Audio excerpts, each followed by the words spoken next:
Boa tarde.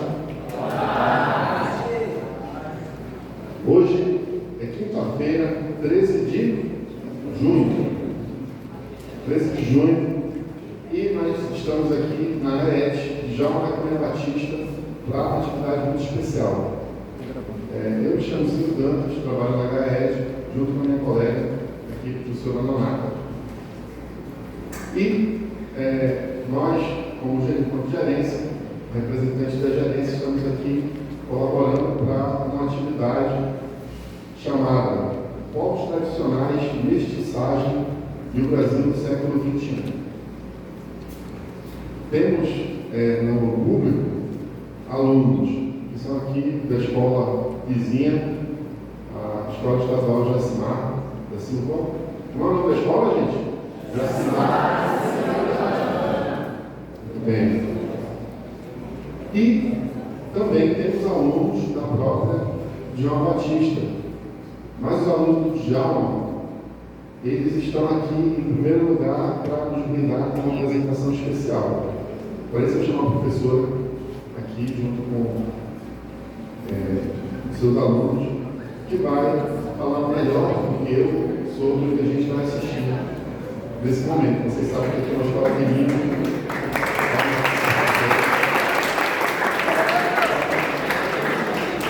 Aqui é uma escola bilíngue, japonês e português. Cedo a palavra, e a gente vai continuar falando mais um pouco. Olá, boa tarde. Eu sou a professora Bruna Paiva e as meninas do oitavo ao 2 vão apresentar uma dança de J-pop e depois vão cantar uma música japonesa romântica para vocês. E depois delas vai ter o coral da turma do 7x2 cantando duas músicas também. Uma talvez vocês já tenham visto, que é a do Tanabata, que é a música que é mais daquela parte de julho, e a segunda é uma música que aqui, quando trouxeram aqui do Ocidente, chamaram ela de Sukiyaki, mas ela tem o nome original de Ue no Yoripo, certo? Meninas,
Então, agradecemos aqui a participação dos colegas, dos professores da Escola de João Batista, seus alunos apresentando aqui música em japonês, performances, né? Também inspirada na cultura nipônica.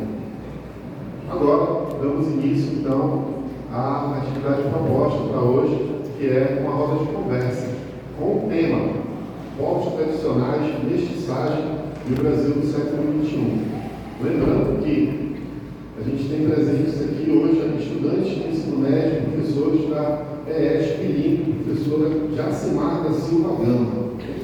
E esse tema é curioso refletir um pouquinho a respeito, porque ele também, claro, ele é muito importante, tem uma série de questões, mas também é uma temática muito presente em todo tipo de avaliação de larga escala. Enem e outras formas também de avaliação, outros tipos de avaliação que vocês já passaram e estão passando. Né? Então, aparentemente não tem nada a ver com a aula e tal, mas tem tudo a ver com a aula. Acho que vocês, os alunos, não têm nenhum tipo de papel, nada como registrar, mas cabe, né? Vocês têm um folder aí, alguma coisa, tentem registrar como vocês puderem, aquilo que vocês acharem interessante, até porque, após o fim das falas do professor Leão, do professor, nosso antropólogo aqui, do professor Donato, e também a fala do nosso colega de movimento negro, será professor aí em pedagogia, né? O Lamartine, nós vamos abrir para perguntas e professores e alunos então poderão participar, tudo bem? Para início, primeiro convidado à roda de conversa é Gerson César Leão Alves, médico e participante do movimento Pardo Mestiço Brasileiro. Eu pedi aqui uma salva de palmas.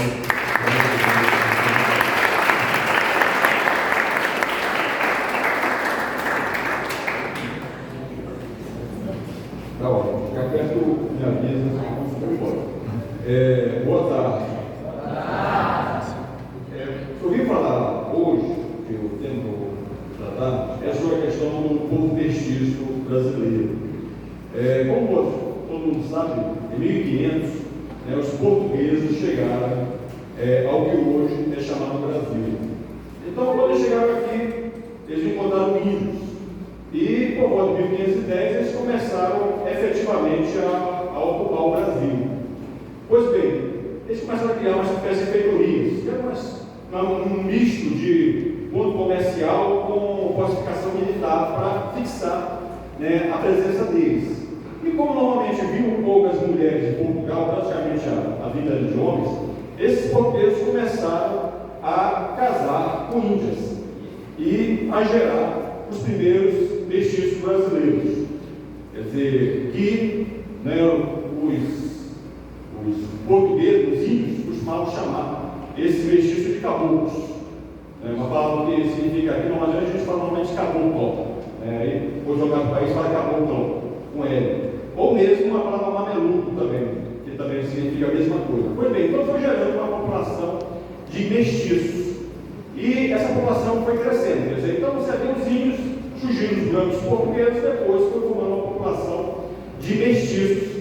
E esses mestiços, eles normalmente começavam a aprender a língua de suas mães e depois aprendiam a língua dos seus pais, portugueses. Esse sotaque brasileiro, se você observar o sotaque brasileiro, é um sotaque bem distinto do sotaque do português. E se dá por isso, porque à medida que esse mestiço ia falando português, ele já falava com o sotaque que ele recebia de suas mães. Pois bem, Angola, Moçambique, outros colônias portugueses, normalmente a necessidade lá foi muito menor do que o Brasil. Por volta de 1549, ou seja, quase 50 anos depois da chegada do Cabral ao Brasil, começaram a chegar os primeiros navios negreiros, trazendo pretos da África.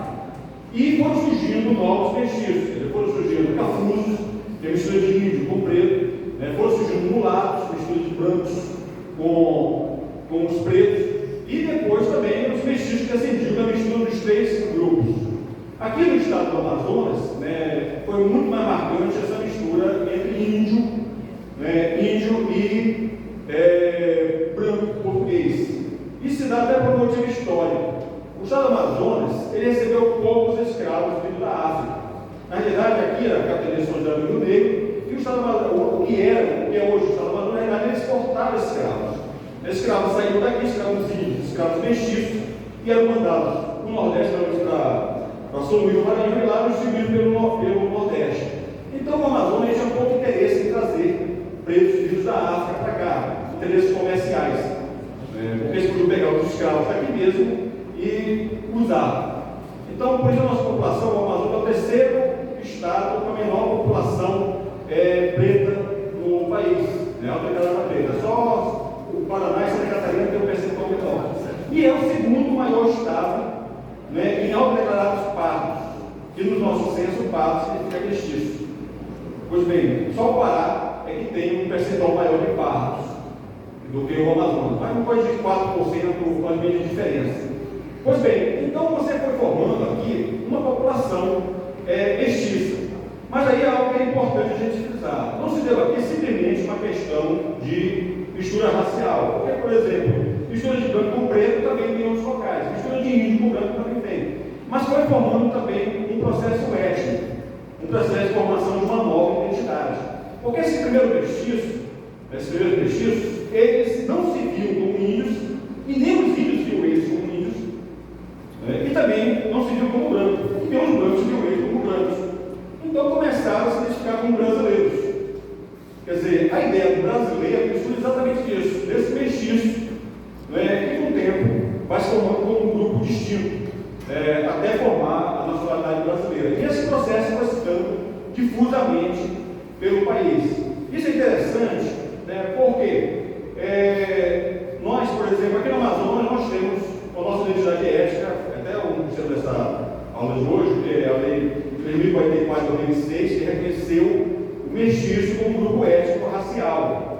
Ou seja, da mesma forma que você tem Sateribaué, você tem Caigangue, você tem Aruari, você tem Zulu, você tem judeu, você tem ciganos, tem outros grupos étnicos com identidade própria. Nós, mestiços, nós temos uma identidade própria.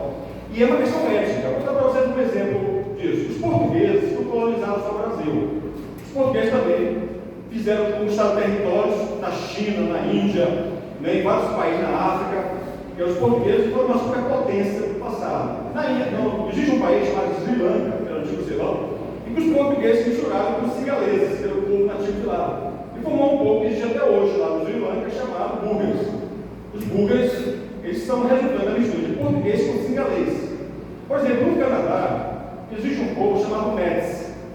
O povo Métis do Canadá, ele é uma mistura de índios do Canadá, com franceses, ingleses e escoceses. Quer dizer, dessa mistura desses grupos formou uma etnia própria. Ou seja, eles falam normalmente o idioma francês, assim por diante. Inclusive na África. Na África também tem isso. Por exemplo, na Namíbia, que é um país que existe lá no norte da África do Sul, na Namíbia existe um povo lá chamado Bashas. Os Bashas, eles são um povo mistura de pretos da Namíbia com holandeses. E eles falam o idioma africano, que é um idioma derivado do holandês. Quer dizer, na África do Sul você tem outro povo mestiço lá também, que são os coloés, que também são mistura, descendentes da mistura de. Os coloés da África do Sul normalmente mistura de holandês, inglês e pretos da África do Sul. Entendeu? Então, isso é só para vocês terem uma ideia do que é isso. Então, existe um processo. Nós, brasileiros, nós, um povo brasileiro, nós temos uma origem étnica distinta, que é formada de quê? De índios do Brasil com portugueses, e depois também com pretos africanos. Quer dizer, na mistura desses três grupos formou-se uma identidade própria. Quando chegou já é até interessante você uma história japonesa, só para encerrar. Quando o João VI chegou no Brasil, ele trouxe chineses para o Brasil. Os chineses foram os primeiros amarelos a vir para o Brasil, das colônias do território português na China, que era de Macau.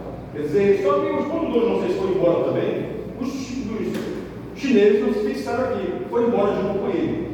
Quando chegou a ser 100 anos depois, em 1908, começam a chegar os primeiros navios vindo do Japão. Quer dizer, de novo os amarelos chegam ao Brasil. E hoje em dia, né, os descendentes de amarelos, os descendentes de japoneses no Brasil, são mais de 60% da população dos descendentes japoneses, que eles normalmente eles chamam de mestiço, ou eles chamam de Ainokô, chamam de Rafu, eles têm os termos que eles para isso. Obrigado.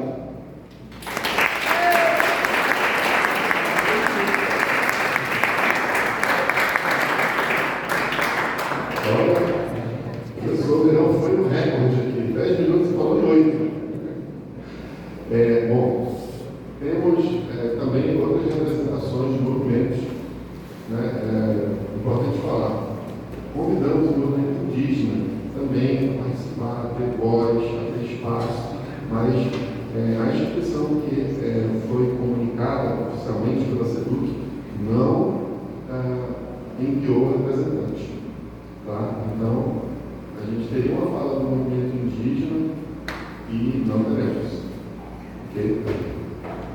Nesse momento, então, eu convido aqui a participar o professor Lamartine Silva, que vai dar uma fala também, vai conversar conosco a respeito das questões médicas e conflito, para contar aqui essas questões. Vamos até o professor Lamartine Silva.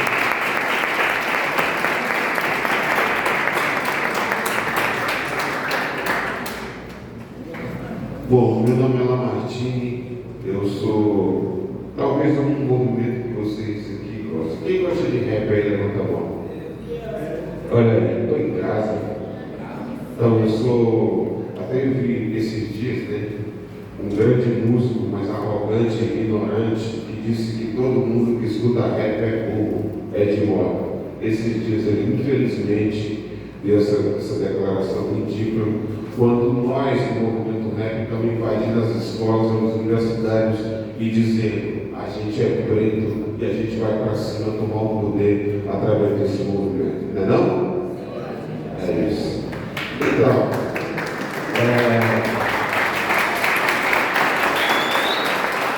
eu sou afro-maranhense, já moro aqui há mais de 10 anos, já moro em quase todas as cidades do Brasil. Justamente falando de preto, falando de preta, falando de rap, falando da importância da gente se considerar preto, porque nesse país, os primeiros pretos que nasceram aqui, eles vieram de forma forjada, escravizada, mas eles lutaram lá na África para não vir para cá. Beleza? As nossas primeiras relações com portugueses vieram.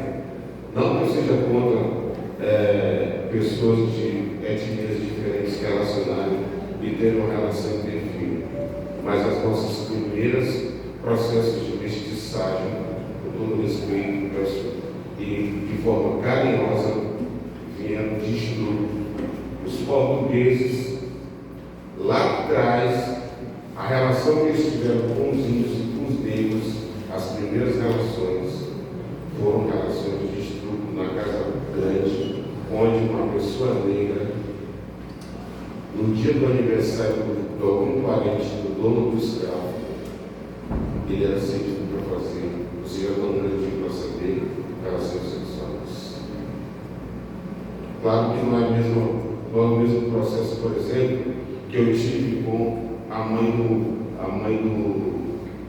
da minha filha, né, que se considera negra pela herança bonita do povo negro que nós temos, que inclusive eu tenho 2 filhos que nascem nesse mesmo dia, que é hoje, dia 13 de junho, um faz 31 anos e é preto, a menina 31 anos é preta, e o menino faz 19 e é preto também.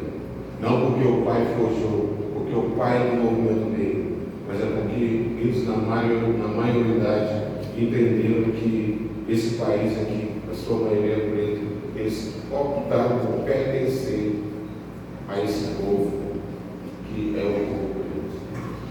Dizer que eu vim aqui hoje dizer para vocês que todo esse processo que nós passamos, por que o movimento negro existe? O movimento negro existe justamente porque desde o processo de vinda para cá, nós já fazemos o movimento negro. Quando um negro lutava, os portugueses, quando foram lá para a África, não tiveram facilidade para escravizar nosso povo. A gente resistiu.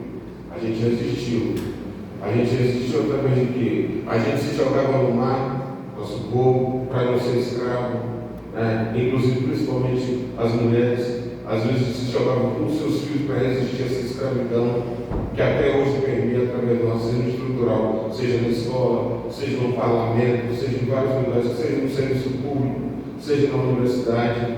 A gente resistiu quando a gente montava as escolas de samba, a gente resistiu quando a gente montava as rodas de capoeira, a gente resistiu quando a gente montava os quilombos, a gente resistiu quando a gente montava grupos de teatro negro no Brasil. A gente resistiu e resiste até hoje quando a gente monta esse movimento que eu participo, que é o movimento do hip hop. Porque a um determinado período da minha vida, eu me considerava um moreno ou um mestiço. Por quê? Porque na minha certidão de nascimento estava lá escrito moreno. E eu nunca queria ser preto, porque eu não conhecia as histórias de Zumbi, de Dandara, Mano Brown, entendeu? Emicida, Caroline, Nelson Triunfo e várias outras pessoas negras maravilhosas que haviam nesse país. Eu achava bonitinho não ter namoradinha preta, porque eu era moreno. Eu achava bonito algumas coisas, como por exemplo, que eu não tenho nada contra, até por ser para a gente não dar uma de arrogante como é de moto que diz que todo mundo do hip hop é burro, mas assim, até porque a minha opinião necessariamente não é a opinião pá, não é a opinião que vocês devem seguir. Mas, por exemplo, eu ia para a praia pronunciar e pintava meu cabelo de loiro, entendeu? Não que eu acho que eu seja contra, mas várias coisas me destoavam da raiz africana que eu tenho, que eu carrego. Sabe o que era isso? Falta de leitura. E aí é o seguinte, um belo dia, para contar a história rápida, eu já contei isso aqui, eu conto sempre essa história. Um belo dia eu escuto Racionais, uma música que os mais novos, vocês que são mais novos, talvez não conheçam, que diz o seguinte: precisamos de um líder de crédito popular, como o Malcolm X, em outros tempos foi na América. Aí eu falei assim, peraí, Mano Brown eu conheço, mas o Malcolm X eu não conheço. E aí, eu fiquei com quem é esse mano aí? Esse cara diz para mim, Malcolm X, líder negro, super importante do mundo, que me libertou da minha moralidade, que fez eu me afirmar enquanto preto, porque eu não tinha nenhum valor agregado à minha raça, à minha cor, entendeu? Porque eu era moreno. Eu achava o seguinte, está tudo certo.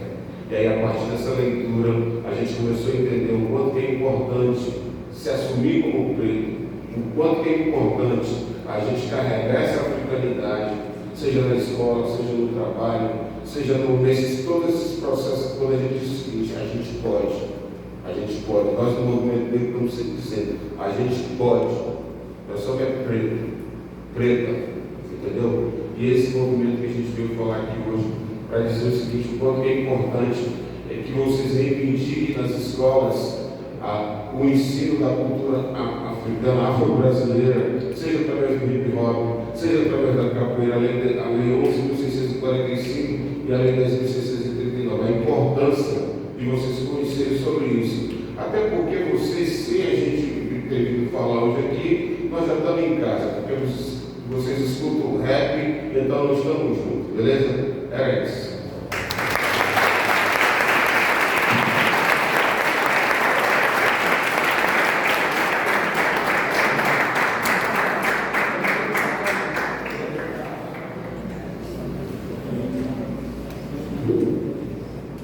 Bom, é isso aí então. Tivemos aí o grupo Lamartine Silva do movimento hip hop. E agora temos a honra aqui de chamar também um colega, um amigo que é da instituição aqui em frente, para onde todos vocês estão querendo ir com certeza, né? Que é a nossa Universidade Federal do Amazonas. O professor Raimundo Nonato Pereira da Silva, antropólogo, já de longa data atuando na UFAM, pelos municípios do Amazonas, vai também dar o seu alô aqui com 10 minutinhos. Queria pedir uma salva de palmas.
O canto como cantar aqui japonês,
Guarani, povo muito bacana também, de conviver, e todos me tratavam como igual.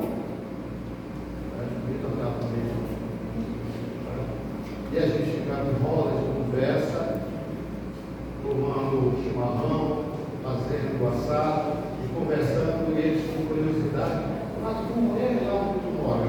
Eu contava com maior felicidade, e eles ouviam com maior atenção quem éramos nós, como nós vivíamos e como vivíamos e como nós somos, e a nossa forma de ser, inclusive até a forma de comer.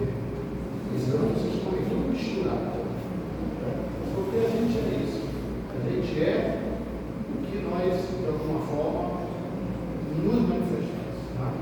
Depois do terminei, eu morei em Tefé, pela UEA, trabalhei na UEA em Tefé, e voltei para a UFAM em 2002. Da UFAM, circulei ainda mais o Amazonas. Primeiro, a gente conhecer a nossa casa. Primeiro, tem que conhecer a nossa casa, a nossa gente. Nossa casa, a nossa gente tem muitas particularidades. Quem vai para o Alto Rio Negro é uma característica. Quem vai para a região de Boca do Acre é uma característica. Quem vai para a região de Parintins é Boca do Acre. Por falar em Parintins, que foi uma festa do boi, em 2001, ministrar uma disciplina de antropologia, eu vi um cartaz assim: caboclo com sangue indígena. Me chamou a atenção na Praça da Independência, que conhece Parintins, você pode ir no Google, você vai localizar, estava essa faixa lá. Perguntei aos alunos de informação do curso de História: vocês conhecem o indígena aqui? Não, aqui não tem indígena em Parintins, não. A época, veja bem, eu estou falando do Rio, 23 anos depois, você ainda não é nascido. Agora você for lá, todo mundo é indígena. O que aconteceu em 2000? Ninguém conhecia, mas o que fez fazendo o trabalho é o seguinte: você encontra alguém lá no mercado, lá na rua, no bairro, um, dois, três, você faz só uma pergunta: você conhece algum indígena? Você sabe onde o pai dele mora? São duas perguntas. Das equipes que foram o número de 10, que eram 50 alunos, a maioria, 90%, voltaram com a resposta dizendo: as pessoas conhecem e sabem onde mora. Mas tinha um movimento, teimava em fazer com que eles não existissem. Por que os movimentos eles passam a deixar de existir? Por sua tentativa de fazer com que eles existam, por conta da questão do direito. O direito de ser é uma conquista, e ele todo dia tem que ser conquistado. Em relação, depois, quando eu entro na UFAM também, tive a oportunidade de conhecer e para a África, ministrar aula em Moçambique. E lá, o senhor Neves, mais ou menos 80 anos, uma mesa enorme, no domingo, e a gente, uma festa, tinha gente em todo lugar, e Macica, onde eu estava, ficava 550 quilômetros de Maputo, tá? O senhor Neves brigando com o sobrinho dele: você passou a ser branco, você não ensinou a sua filha, o seu filho, a língua, eles não falam mais a língua, você virou branco. Veja bem, o preto vira branco, e o nome que falando, ele deixa de se ver enquanto preto, enquanto ele deixa de se ver enquanto pessoas. Então, quem ensinou essa trajetória toda não é a forma como as pessoas dizem como você é. Ninguém tem direito de dizer o que você é. O único que tem direito de dizer o que você é você mesmo. E você vai dizer aquilo que você se sente bem, aquilo com quem você identifica e aquilo com quem você tem o contato com os pais.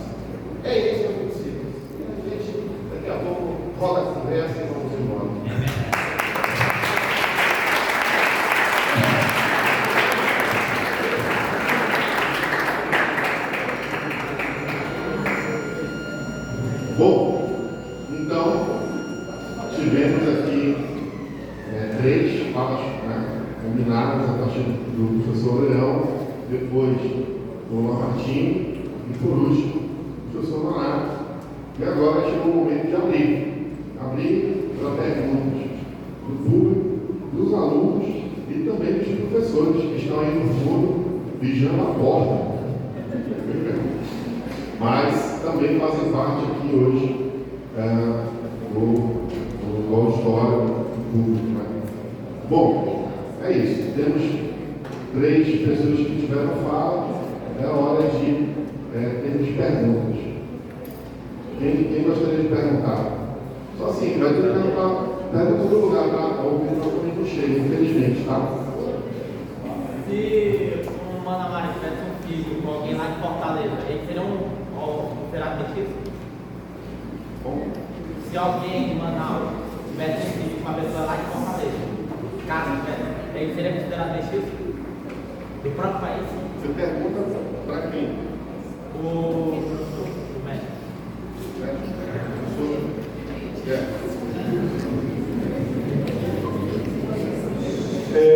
Ótima pergunta, porque normalmente às vezes isso gera certa confusão.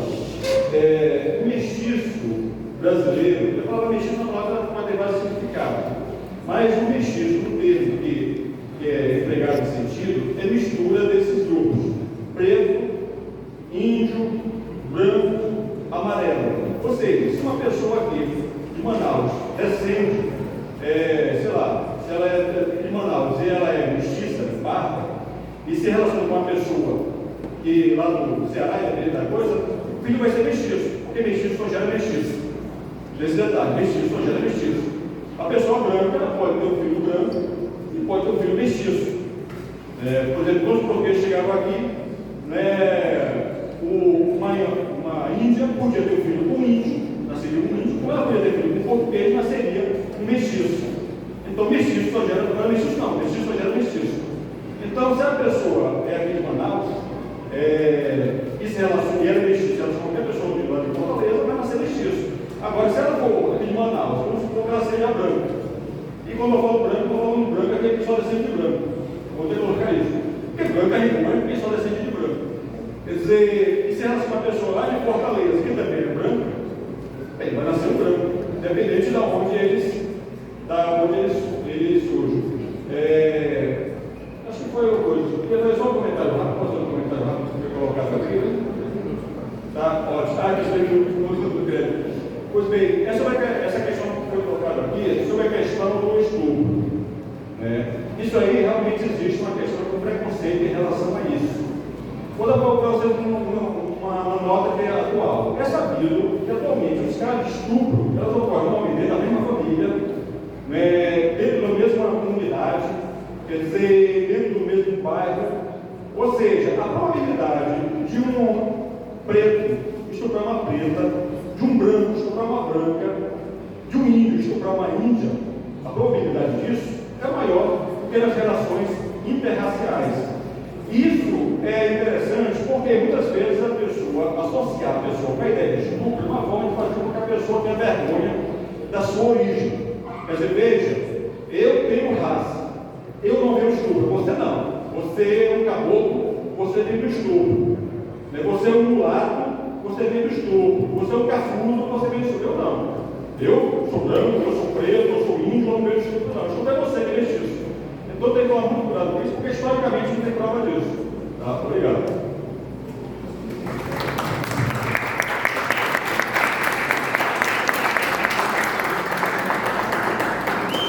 Próximo. Posso fazer também? Quer que faça daí ou... Pode ser.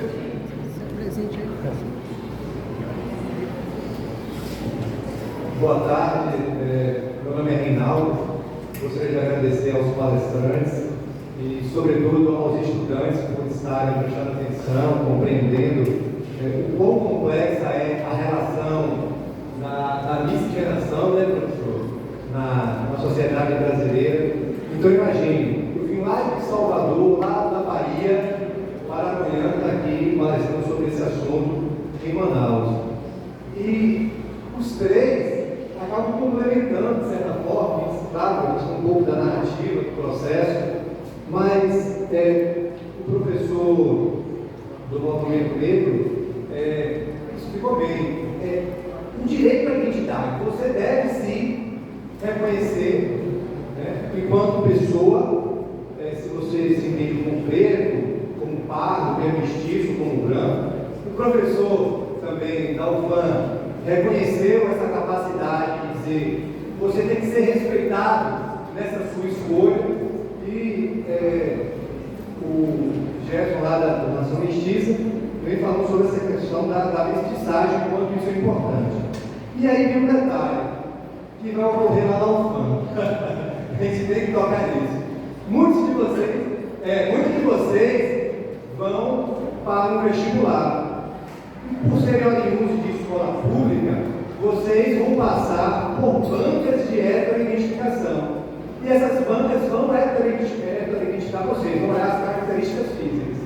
E aí eu pergunto, de certa forma, nós três, como essa banca tem o poder, depois, professor, de anular a autodeclaração e esse direito que o indivíduo tem de se autoafirmar, seja preto, seja pardo, seja mestiço, e a partir desse momento anular o direito à educação.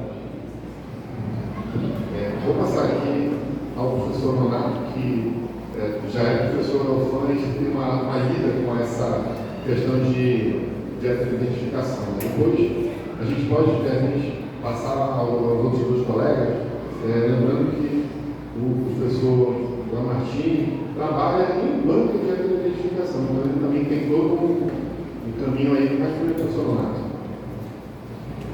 Bem, eu participei também da banca de identificação e participei da Bolsa de Ação Afirmativa da Fundação Forte.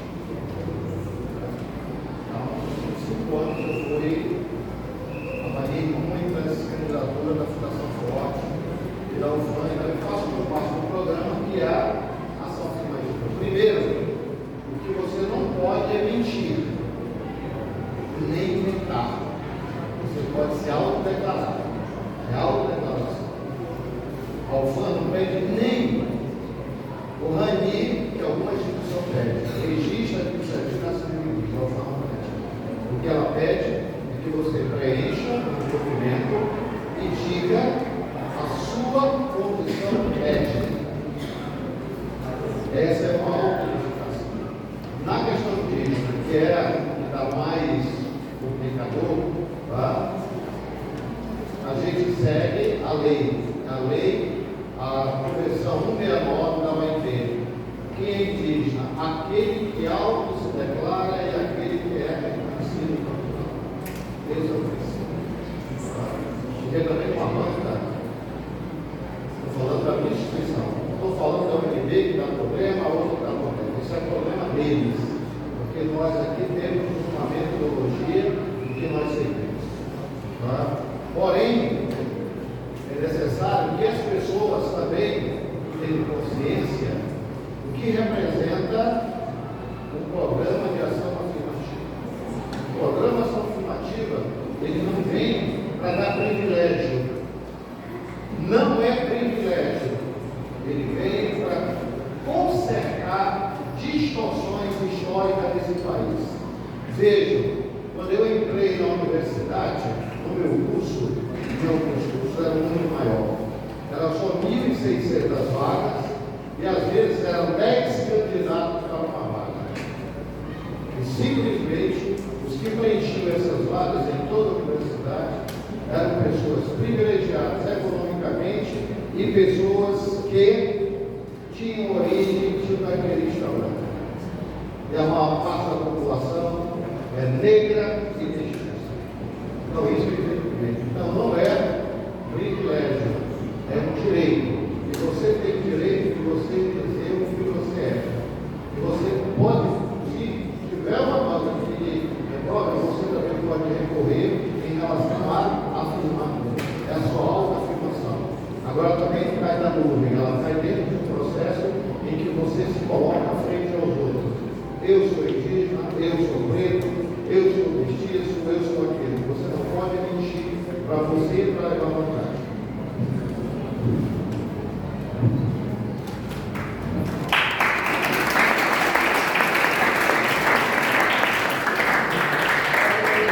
Na verdade, eu gostaria muito mais que não nós ficássemos perguntando sobre todo respeito, mas nós estamos muito uma pergunta que já foi falada.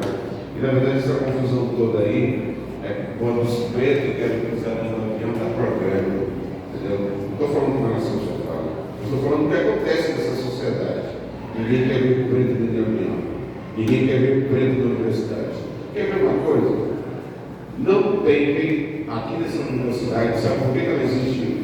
Para vocês entenderem. Comissão de heteroidentificação é uma comissão que quando você se autodeclara enquanto negro, pardo ou indígena, você entra em determinados concursos, você opta por uma cota, que não tem nada a ver com incapacidade, é um direito. Para não chegar na universidade só ter branco lá dentro do curso de direito e de medicina.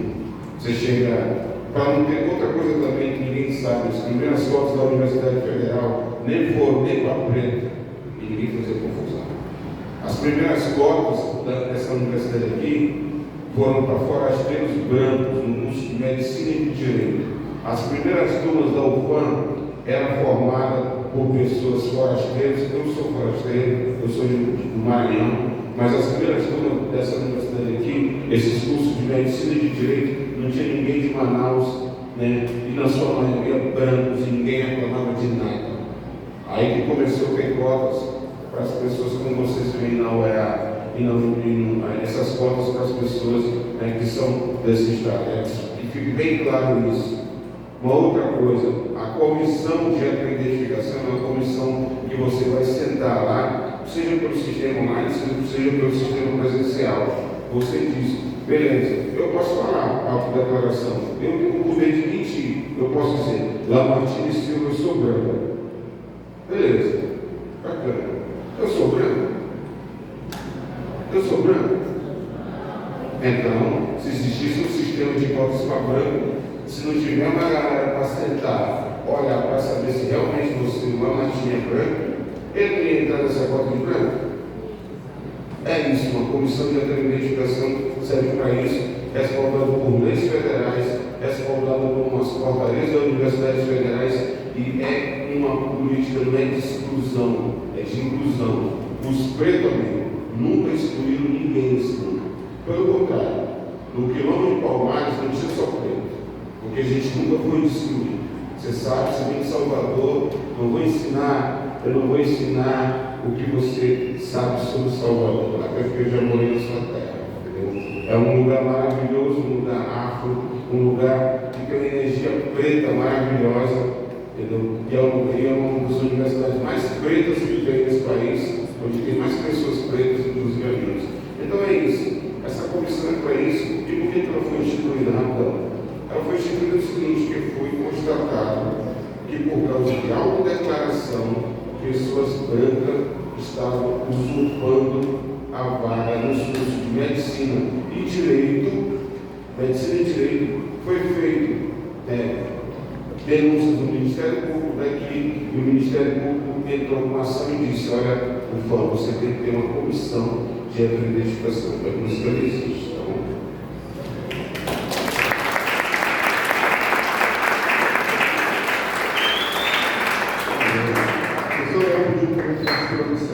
Dois minutos.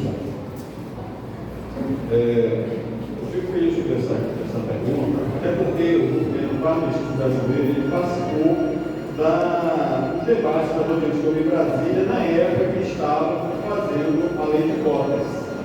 E aí uma questão importante que a gente deve frisar. Primeiro, que a lei de cotas, ela não estabelece comissão de heteroidentificação. Isso não existe na lei de cotas. Ou seja, criar a comissão de heteroidentificação foi uma criação que eles pegaram e lançaram sob o nome da autonomia universitária. Quando começaram a fazer cotas raciais no Brasil implantadas, daí nós, pelo movimento mestiço, nós entramos no Ministério Público falando o seguinte: seguinte, de algo que a lei pode escrever também. As leis de cotas, pela lei de cotas, leis são específicas. Em outras palavras, as cotas para os pretos são separadas das cotas dos pardos e das cotas dos índios, dos indígenas, no texto. Ou seja, cotas específicas. A lei diz isso, claramente. Até que depois, criaram a portaria do mercadante que não criou essa história de haver uma comissão conjunta, a comissão deveria ser conjunta, assim por diante. Mas aí surge outra questão. Para índios, não é usado critério de aparência.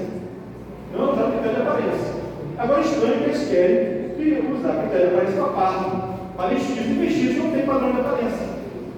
Quer dizer, quando os nossos ancestrais portugueses chegaram aqui, todos os índios tinham cabelo liso. Não havia índio de cabelo enrolado.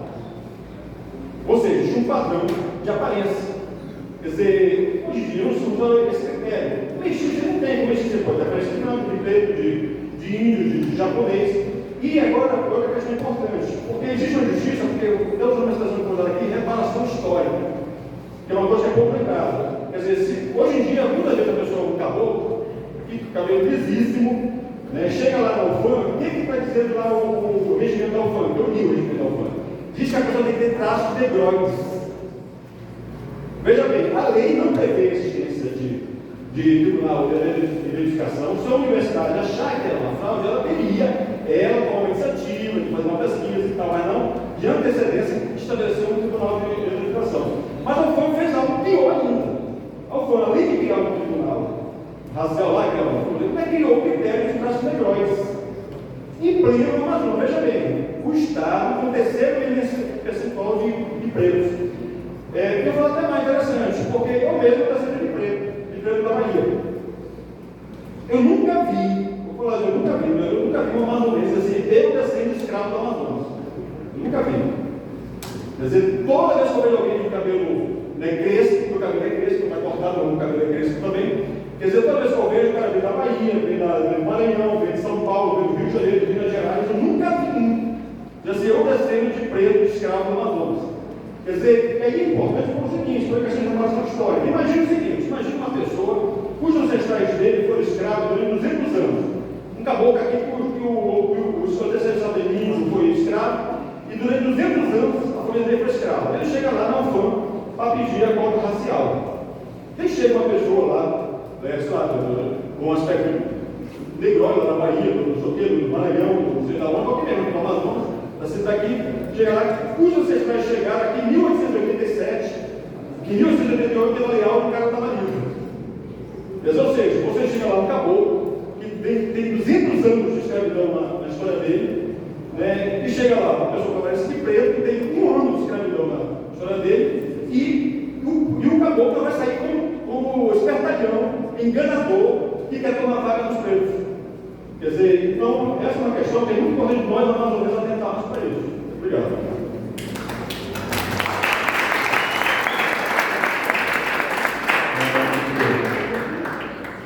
É interessante que o debate vai acontecendo com surgindo novas questões, né?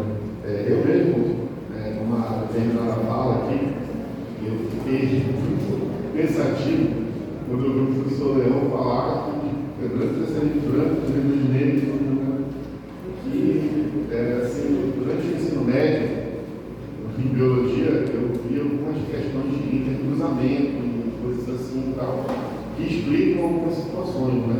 No caso de casais que não são de uma mesma etnia, de cor, e aí eu tinha uma pergunta ao professor Leão para fazer em relação a isso.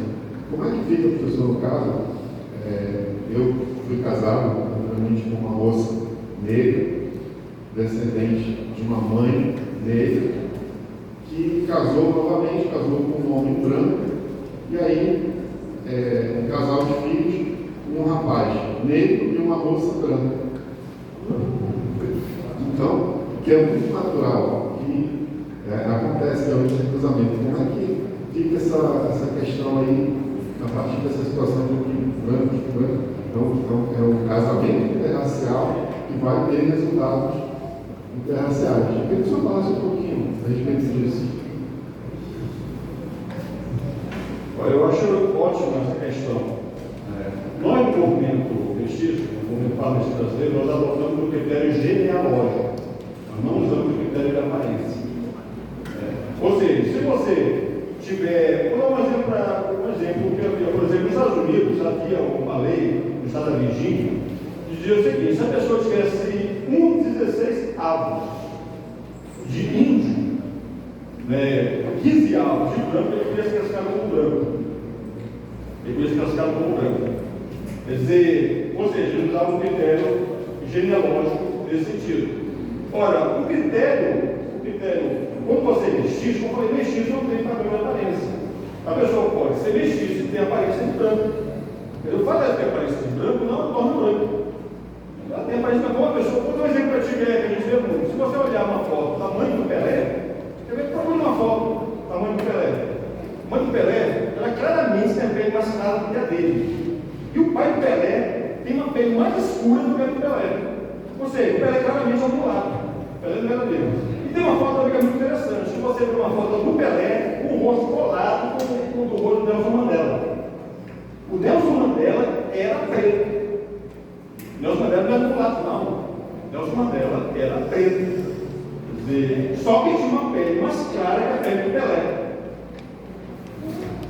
Quer dizer, uma vez também eu vi uma foto que eu achei muito interessante, que é uma foto do Charles Bronson ao lado do Chuck Norris. O Chuck Norris era caboclo. Nas suas vidas chamam de Ralph Breed. É isso, é uma mistura de anglo-saxão com índio. Quando a pessoa mistura de espanhol com índio, latino com índio, chama de mestiço. Nos Estados Unidos, quando a mistura de anglo-saxão com índio, chama de Ralph Breed, para isso. Quer dizer, o Chuck Norris, ele era um caboclo. No nosso sentido aqui, mistura de índio com branco. Quer dizer, e o Charles Bronson, que fazia papel de índio, fazia papel de mestiço, não tinha nada a ver com questão de mestiço, nem questão de índio. Charles Bronson, na realidade, ele ia lá na frente da Eslovênia, lá do Eslavo. Quer dizer, ou seja, a aparência física dele enganava. Se eu colocasse o Charles Bronson ao lado do Chuck Norris, você pensava que o Chuck Norris que era o branco, na realidade o branco era o Charles Bronson. Então, quer dizer, o critério de aparência, ele é muito questionável. Por isso que nós, no movimento cristão, a gente usa o critério genealógico, é o critério de origem. Depois a gente fala essa expressão, o mestiço só gera mestiço. Porque se você tiver uma misturação do passado, você não consegue apagar o seu passado. O que dá um elemento a mais. Hoje em dia a gente vê essa explicação, fazendo um negócio assim meio vago.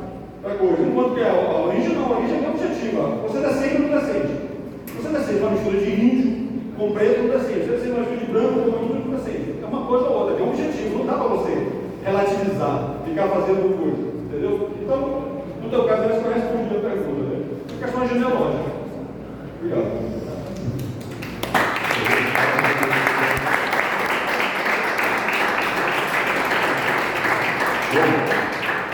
O microfone está aberto. Tem pergunta? Pergunta? Ok. Pergunta. Vai agora a colega do movimento mestiço. Tem uma outra depois. Quem tem pergunta aqui no auditório? A gente colocar na ordem. As professoras do fundo. Professor. Boa tarde. Boa tarde. Acho que não calendário ainda, né? Boa tarde. E aumentou um pouquinho. Boa tarde, pessoal. Eu sou a presidente do movimento Parque Mestiço. E aí eu queria dizer para vocês que é um prazer estar hoje com vocês. E aí vocês podem se perguntar: como é que eu sou mestiço? Olha o nosso olho puxado. É do indígena. Esse olho puxado. Nossa orelha, nosso cabelo enrolado. Lá no africano. Então, eu tenho um sangue lá no nordestino, como eu perguntar daqui a pouco. Então, esse é o mestiço, que é a mistura do negro, do índio e do branco. Essa é a nossa mistura. E aí eu queria dizer para vocês, a pergunta é a seguinte: qual é o dia do mestiço? Lei estadual, foi falado pelo professor Ciro, que reconhece os mestiços como grupo étnico, racial e cultural.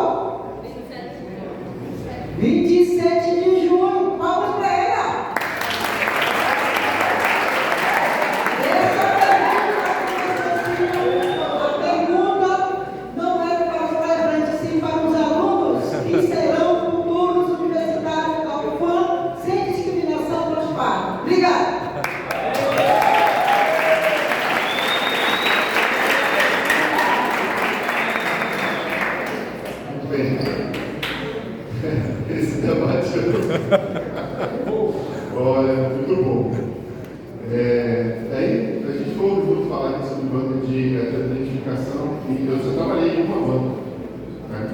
Uma vez, e foi muito interessante, assim, porque houveram situações em que era bem difícil conseguir determinar o que a pessoa era, muito difícil mesmo, né? E aí o colega, ele trouxe um critério interessante, ele disse assim: essa pessoa que você está olhando, você não consegue dizer se ela é branca, se ela é negra, se ela é parda, o que ela é. Pensa assim, você está à noite, em um meio escuro, você passou por ela, e vê um carro de polícia. Será que o carro para e manda ela ser, né, colocada na parede, vai ser registrado? Bora, pernas abertas. Se sim, ela é negra. Eu achei uma forma um pouco, né, pesada, mas válida, assim, de constatar isso, né? E essa lida com o projeto de identificação, que é uma coisa que a gente está falando aqui, olha, para alunos de terceiro ano, principalmente, alunos de segundo ano também, que logo vão chegar nisso daí, né? E eu acho que é um papo que interessa muito a todos eles, principalmente aos alunos e alunas negros e pardos, né? Então, eu pergunto novamente aqui ao professor Donato, em relação ao banco, por exemplo, se eu, e como vocês estão vendo, eu sou, né, tem uma cor aqui que eu julgo que eu não sou pardo, eu me entendo como não pardo, me entendo como branco, eu acho, né? Mas se eu vou lá na banca, e o professor já viu banca, já participou de banca, já viu essa situação nas universidades, como ela é problemática.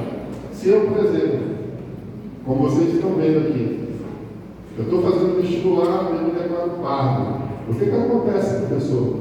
Lá na hora da banca, uma situação como essa, a gente o pardo para a banca de identificação.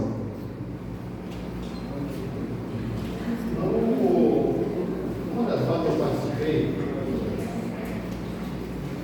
ele preencheu o formulário, está lá, fez uma declaração.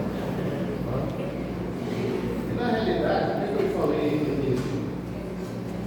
Você não pode mentir, que é falsidade ideológica, mas você tem que dizer o que você é, como você se sente. Diante disso, seguir os critérios do Ministério Público Federal. Tá? Coloca uma câmera para filmar a pessoa, o candidato não apareceu. Eu não tenho coragem de afirmar quem tem identificado. Entendeu? Segundo, que o candidato se sentia não à vontade para falar. Fazendo assim, manteve a posição dele, que ele seja muito claro. Doutor, o problema não é de ordem biológica. A questão é de ordem cultural. Eu vou chegar lá na Dinamarca e dizer eu sou norueguês e dinamarquês. Se você olhar para minha irmã Mônica, Alvorada, o Assírio Francisco, perguntar o que ela era preta. E ela se assume como preta e ela vem do mesmo vento que eu. Mas ela se assume. Eu não me assumo como preto, tá? Não me assumo como pardo, mas admiro quem se assume como pardo. Me assumo como indígena. Por que isso? Porque o problema não é os pretos. O problema não é o índio. O programa de antropologia, quando a sede estava na Ferreira Pena, lá entrou pessoas enquanto pardas. Porque existe espaço para todos. O que eu não posso é querer pegar o outro, dizer o que o outro é. Se ele diz que é preto, ele que acredita que é preto, não sou eu que vou dizer que você não é preto. Se você diz que é pardo, é porque você se achou como pardo. Agora, eu não posso ficar, de alguma forma, descaracterizando os outros, ou querendo que os outros sejam aquilo que eu sou. Eu gostaria que todos fossem, né, aquilo que se sente bem. Se você se sente bem como pardo, seja pardo. Se você se sente como branco, seja branco. Você não pode ser oportunista.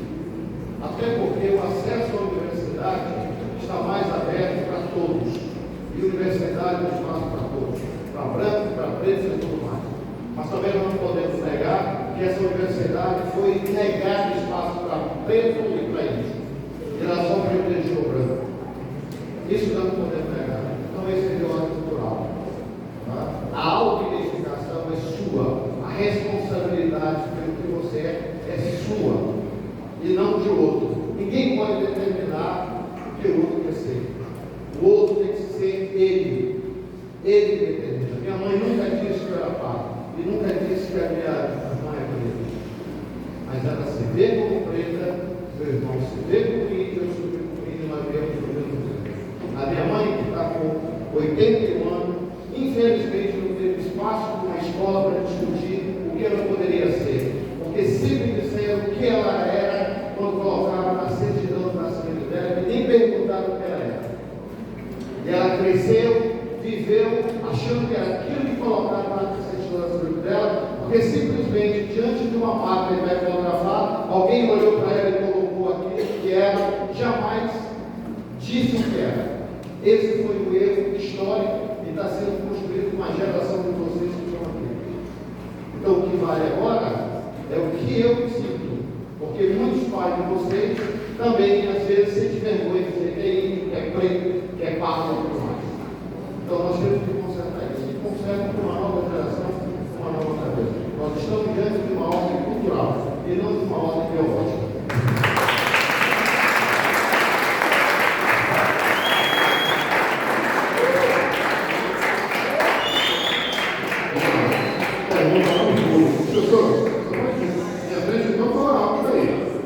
Eu falo bastante alto.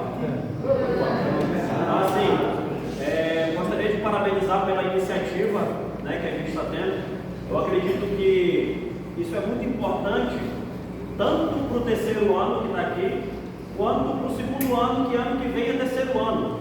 Porque no começo do ano eu me deparei com uma problemática que fala sobre essa relação que o nosso querido, desculpa, não lembro o nosso nome, nosso representante do hip hop, falou que da relação do pertencimento, eu me entender como aquilo que eu me identifico, né? E no começo do ano, se eu estiver mentindo aqui, terceiro ano vai falar, fazendo inscrição de vestibular, eles viravam para a gente e falavam: professor, que cor eu sou?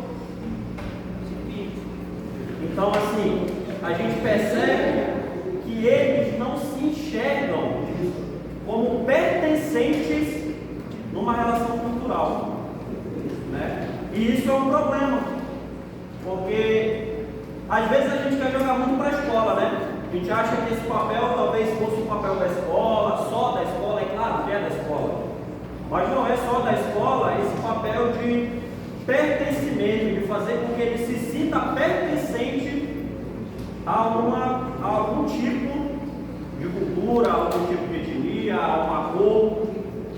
Isso é um problema que por vezes me incomoda, né?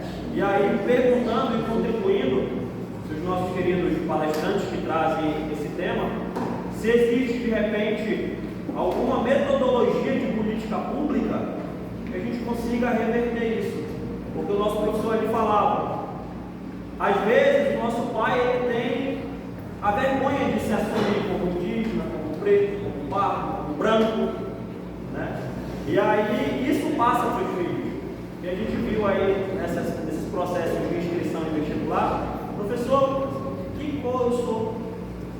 Assim, é a gente que acaba identificando, e talvez até de forma errônea, né? Como ele deve se identificar. E aí, se tem alguma política pública que a gente consiga mitigar esse processo, a gente consiga diminuir, talvez extinguir é muito complicado, porque, como falavam, isso é uma questão de reparação social que demorou anos e que talvez ainda demore muitos mais anos para que a gente consiga equilibrar essa sociedade.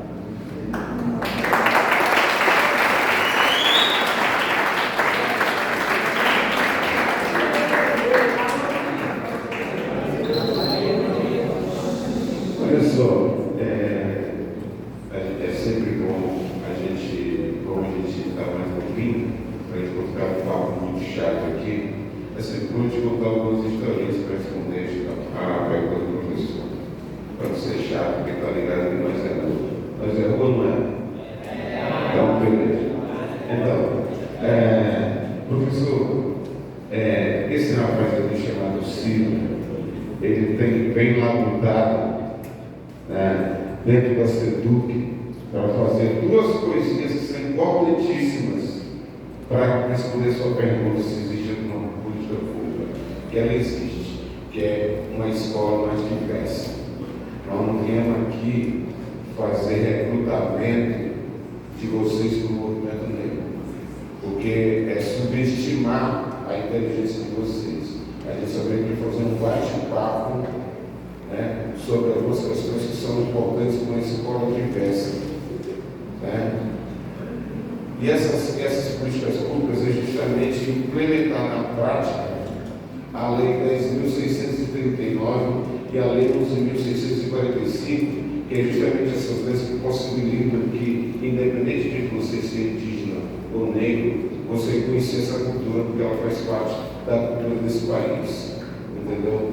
E falei possível porque quando a gente vai, existe uma caminhada da consciência racial de um grupo de capoeira que eu faço parte, chamado Arte Revelação. Quando a gente vai conversar dentro com alguns gestores, ele diz o seguinte: eles dificultam para que uma coisa simples, um aluno marche contra o racismo. Só isso. Não vai mudar, o aluno não vai mudar. Ou vai mudar sim, ele vai entender que o racismo é ruim. Fazer algumas atividades como essa, trocando ideias sobre a questão do racismo.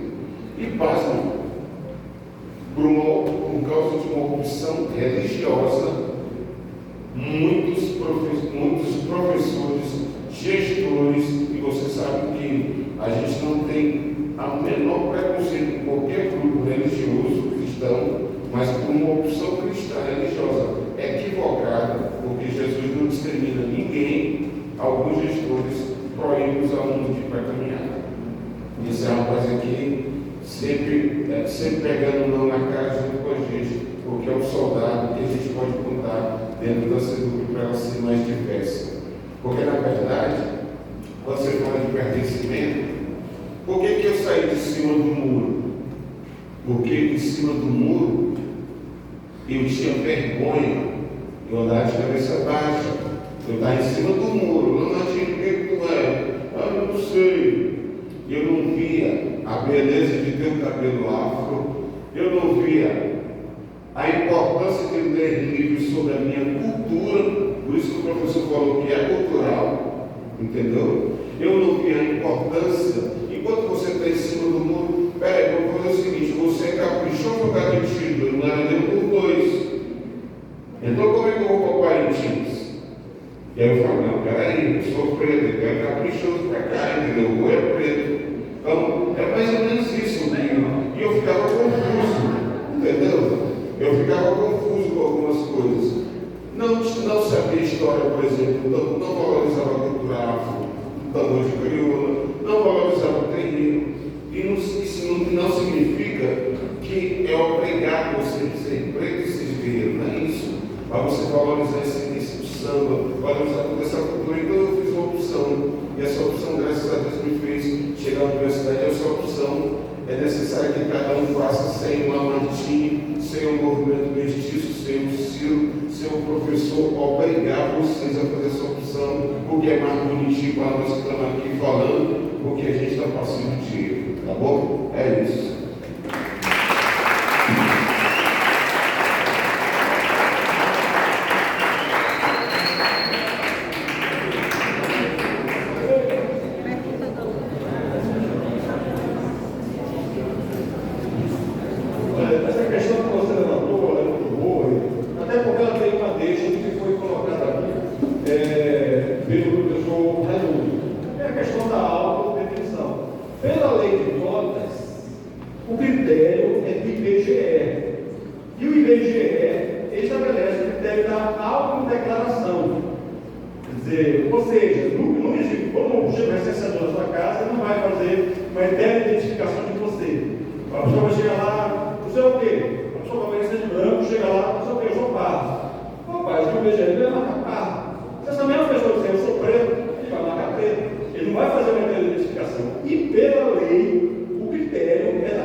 Exatamente o que não está sendo respeitado na lei.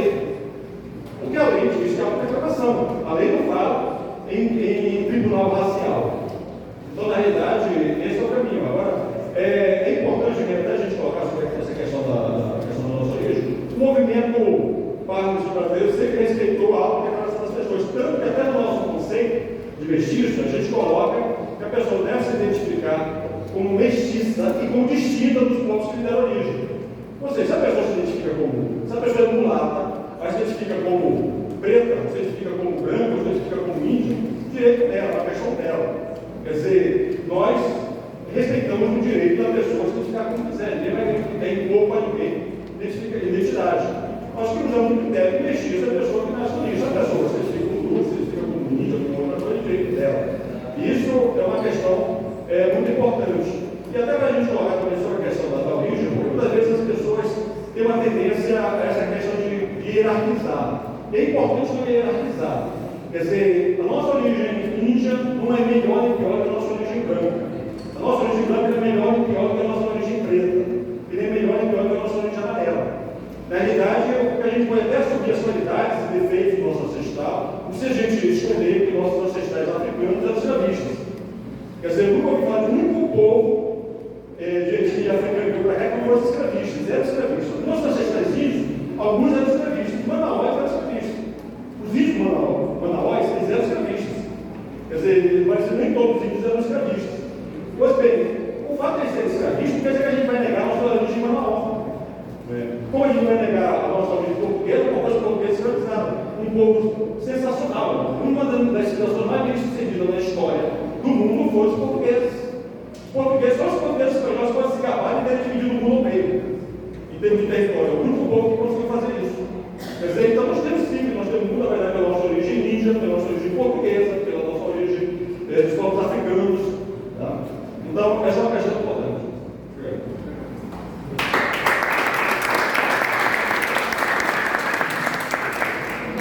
Boa tarde a todos e a todas. Sou a professora Leonarda, sou formada em História. Pegando um gancho aqui das historinhas. Vou contar uma historinha que aconteceu comigo alguns anos atrás. Como o professor Raimundo falou, há alguns anos a UFAM era muito difícil entrar na UFAM, né? E eu venho de uma família muito carente. Minha mãe nasceu num dos rios que faz parte do Rio Madeira, braço do Rio Madeira. Então todo mundo olha agora para mim, né, meus cabelos brancos, curtinho, minhas características aqui, sou o quê? Quem pode dizer qual seria a minha etnia? Né? Indígena? Eu sou a filha, com muito orgulho, que mais se parece com a minha mãe. Minha mãe já faleceu há 10 anos. E a questão do pertencimento, a questão de se identificar e, acima de tudo, se aceitar. Em 90, eu fui para São Paulo tentar fazer um curso superior, porque aqui eu não tive oportunidade. Porque eu trabalhava no distrito e tinha que concorrer a uma vaga à noite, que era muito, muito difícil.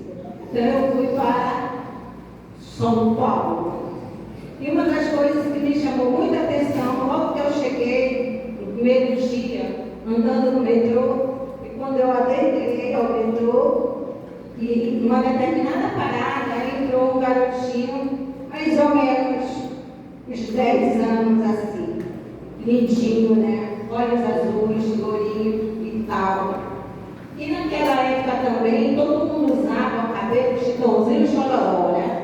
Vocês ouviram essa moda? Pois é, eu também usava. Baixinha aqui, cabelão liso, com as pontas todas enroladas. Eu era uma gatinha, né? Digamos de passagem. Com 24 aninhos, e aí simplesmente o garotinho olhou assim para mim. Gente, naquele dia eu me senti tão mal, mas tão mal, que eu nunca tinha me percebido o quanto eu era diferente. Né? Eu não me percebia isso aqui em Manaus, que eu era diferente. Eu só fui perceber isso em São Paulo. E naquele dia eu pensei, eu tenho que me assumir como indígena. Eu tenho que lutar pelo aquilo aquilo que eu sou, pelo aquilo que eu acredito. E quando eu cheguei na Unesp, em Franca, quando eu passei no vestibular, eu me tornei assim a atração do campus. Todo mundo queria conhecer a Índia de Manaus. E aí, como vocês, alunos que talvez não tenham convivido com isso, mas nós que já temos a nossa idade, geralmente quando chegamos no sul, sudeste, o pessoal pergunta: tu mora na Maroca? Os índios andam de Manaus, todo mundo anda de flecha. E algumas vezes eu tentava assim, né? Já no quarto ano eu já perguntava: tu estudou geografia, mano? Então vai estudar geografia. Então, eu me tornei a atração do campus. Só tinha 2 pessoas do Amazonas, aliás 3, uma de Humaitá e o professor Francisco Jorge, que na época estava terminando o mestrado dele lá. Mas a Nonata era a atração. Todo mundo que chegava no início do ano queria conhecer a Nonata. Gente, o que eu quero falar com isso? Hoje é difícil para vocês. Eu olho aqui, eu estou olhando, ouvindo a fala dos colegas, e fico olhando para o rostinho de vocês. Todos vocês aqui têm características diferentes. A identificação de vocês nesse momento é até difícil de dizer. Qual a sua autodeclaração? Você é indígena? Você é preto? É preta? É mestiço? Então, o que eu quero colocar para vocês com isso? Que é necessário, sim, antes de mais nada, nós assumirmos a nossa identidade. É nós lutarmos para que a nossa identidade seja respeitada. Alguns anos atrás, o professor Ciro, eu também veio de uma longa luta contra essas questões raciais nas escolas, agora na SEC, já há quase 10 anos, e hoje eu estou trabalhando diretamente com o Ciro. E a gente sempre questiona isso. É necessário, sim, criar políticas públicas, realmente. Nós estamos, sim, tentando fazer que isso aconteça realmente na prática, que não fique só apenas no discurso e em papel. Mas é necessário também que cada um de vocês, cada um de nós, possamos e tenhamos a coragem de dizer o que nós somos. Eu quero ser negra. Eu posso ser negra? Posso. Eu quero. Eu vou ser negra. Eu vou ser preta? Eu vou ser índia? Eu vou ser mestiço? É a liberdade que cada um de nós temos. Mas antes de tudo, gente, assumir a sua identidade. Acima de tudo, respeitar o outro com as suas diferenças. Isso é o que eu realmente, enquanto pessoa, quero para a nossa sociedade.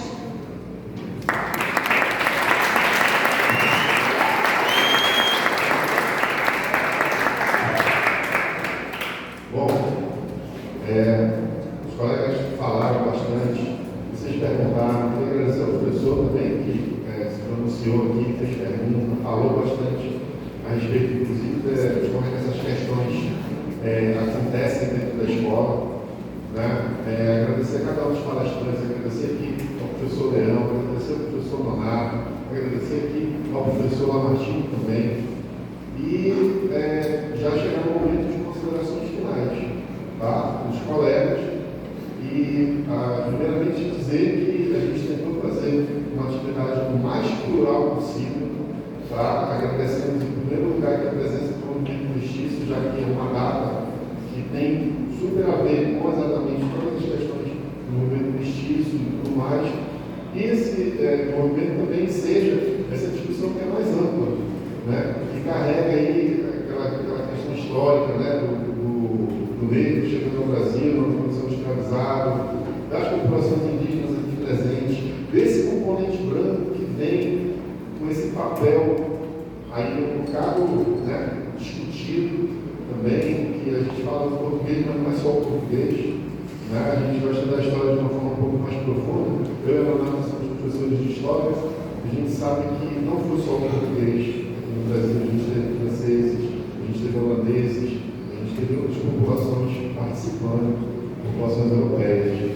você. Só rapidamente também apresentar a professora Nonato, que trabalha comigo lá na HED. Você acha que eu pedir uma salva de palmas aqui à professora?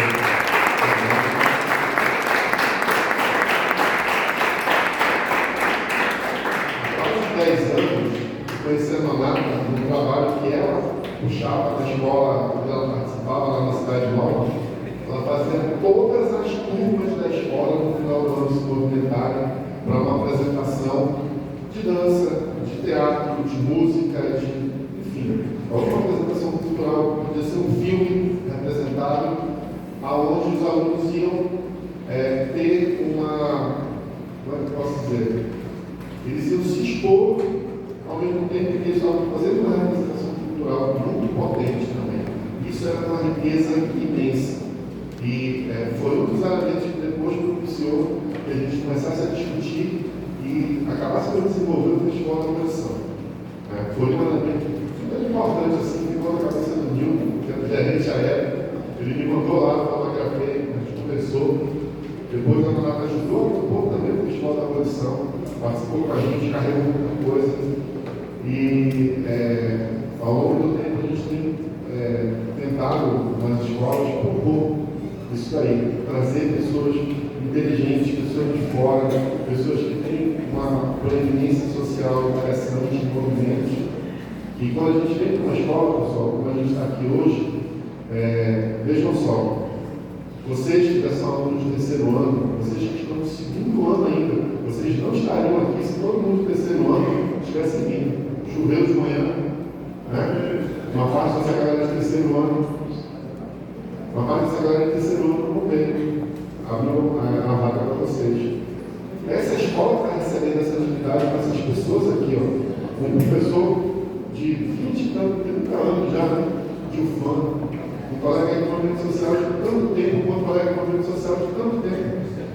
Então, vocês têm uma oportunidade ímpar, muito preciosa, e é isso. A gente fez, agradeço, ressalto aqui a ausência do movimento indígena, faz falta, não é legal a gente ter uma apresentação e faltar um elemento tão importante quanto o movimento indígena. Nós somos o estado mais indígena do país. Aqui é uma escola de branco? Será que aqui é uma escola de branco? Aqui não tem indígena? Aqui tem negro? Aqui tem outras representações étnicas? Tem sim. E também é importante falar, até para as pessoas também saberem disso, vocês saberem. Aqui é entendido como uma escola de branco. Só que é importante o movimento indígena, e a gente conversa isso lá na SEDUC, porque tem uma gerência indígena. É importante o movimento indígena vir e falar na escola de branco para poder fazer os brancos. Aqui não é uma escola de branco. Assim, mas assim, escola de branco nesse sentido. É cidade, é entendida como uma escola, né, fora da aldeia. É importante falar. É importante que a gente saiba, que a gente escute da boca deles. Da boca do cara que faz o tempo diz, eu sou pajé, né? Enfim, outras representações.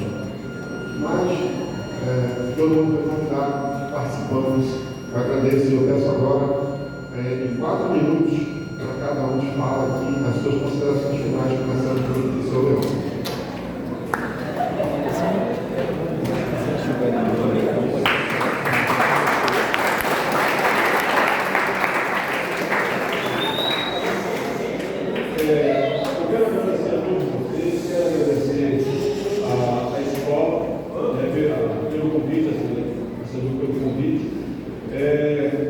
Porque realmente foi uma grande oportunidade de poder prestigiar o que teve aqui, colocar essas dúvidas. A mensagem que a gente deixa para vocês é exatamente essa.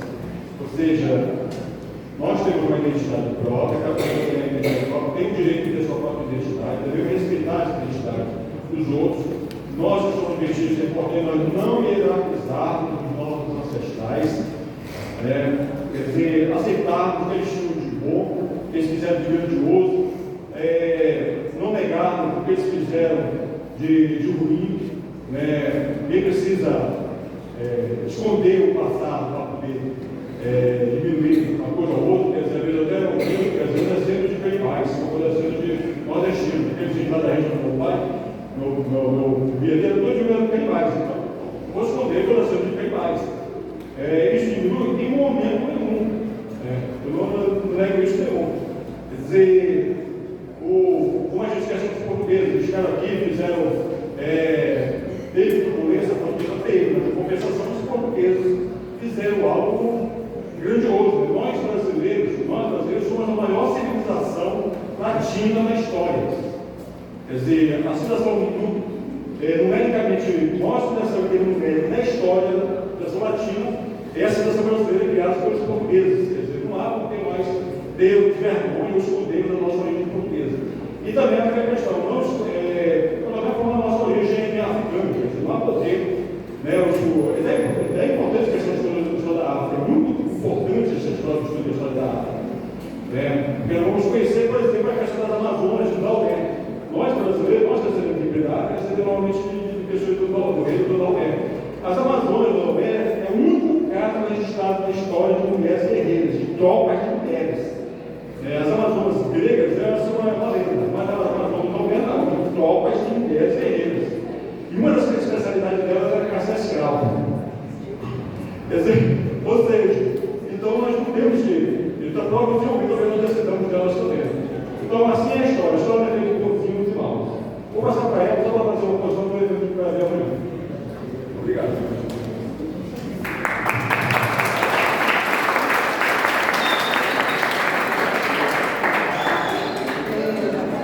Queria dizer que eu entreguei para vocês esse folder.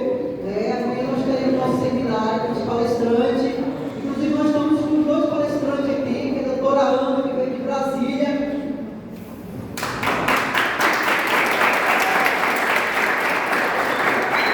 E o doutor Reinaldo, também, que veio direto da Bahia. Os 2 são advogados, vamos estar palestrando amanhã, o doutor Reinaldo.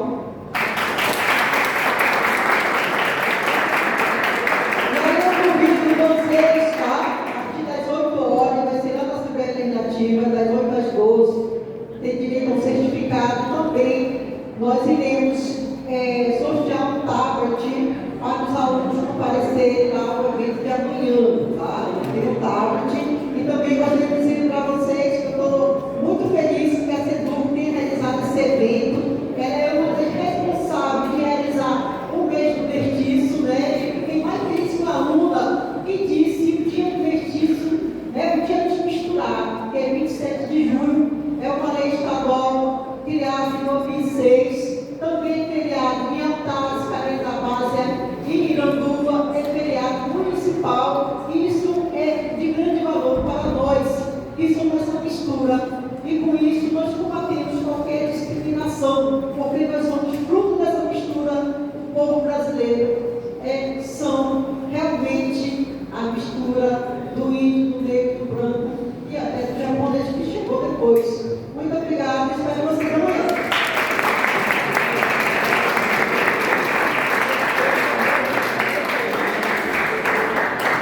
Bom, agora então nós combinado aqui com a Martim, com suas considerações finais.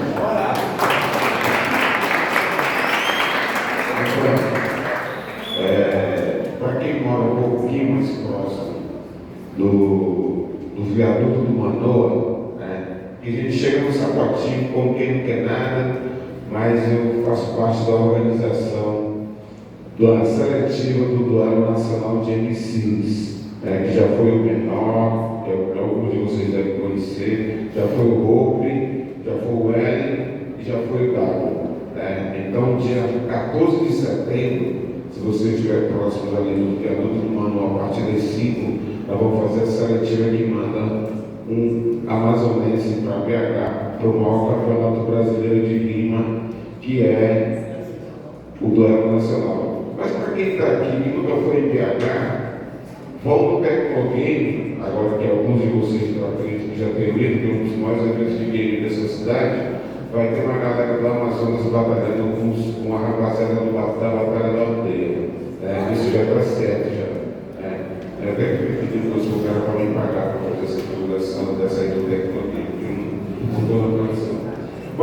dizer para vocês o seguinte: graças a essa cultura chamada hip hop, essa cultura negra, é que a gente despertou para a necessidade de não ficar em cima do muro, porque é muito confortável. As pessoas que estão sendo mortas nas favelas no Brasil inteiro, elas têm cor, elas não ficam em cima do muro, são pretas. A criança que recentemente foi discriminada de 8 anos, ela não é mestiça. Desculpa, com todo respeito e elegância. A criança foi discriminada porque ela é preta. Claro que os irmãos do movimento mestiço têm o direito de se autodeclarar como mestiço. Tem nenhum problema nisso. Aquelas crianças que são aqueles casos lá no Rio de Janeiro, no morro, quando a polícia armada chegamos, vamos matar quem? Vamos matar preto. Quando a gente é parado, na noite, numa batalha de rima, é porque tem uma concentração de quê? De preto. Então, meu irmão, não dá para a gente ficar em cima do muro com esse negócio de dizer que culturalmente eu não tenho o direito de me assumir. Nós, no movimento negro, inclusive, professor, rejeitamos o termo mulato, porque o mulato vem de mula, e nós não somos filhos de mula.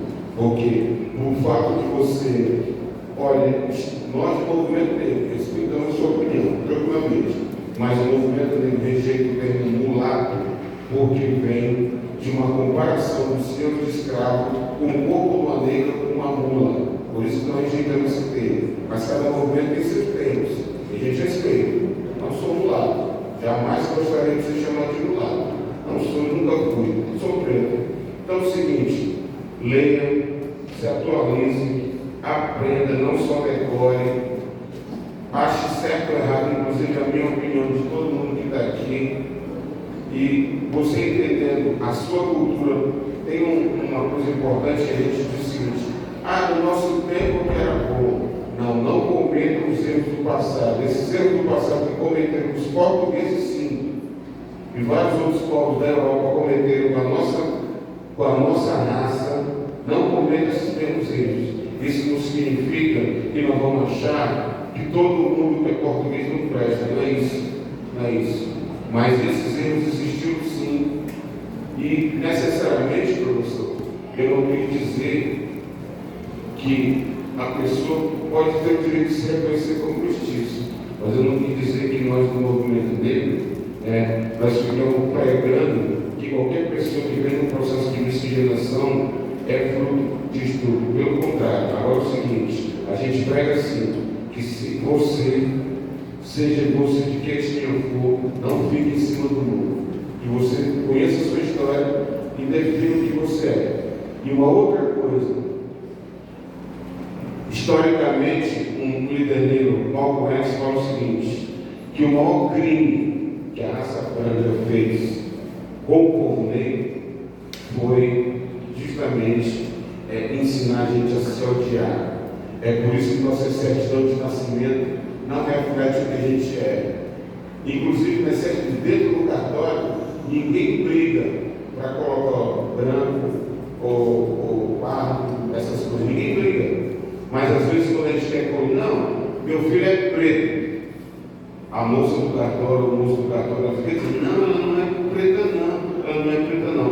Então o fato para nós é muito mais pesado assim como para a população indígena. Então, seja você mesmo. Eu sou preto. É isso. Valeu.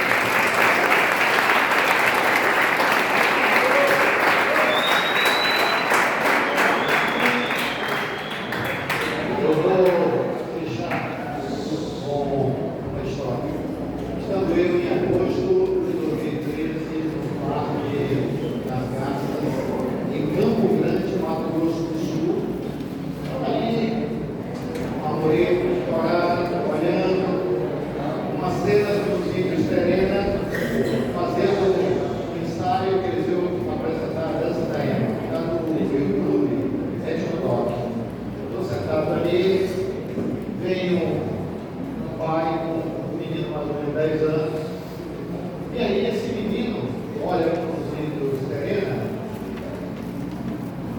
o chamou para o pai e disse assim:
contra eles e contra os filhos.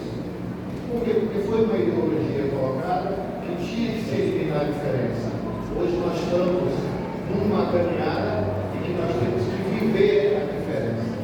Quanto mais diferente a gente for, melhor o mundo será.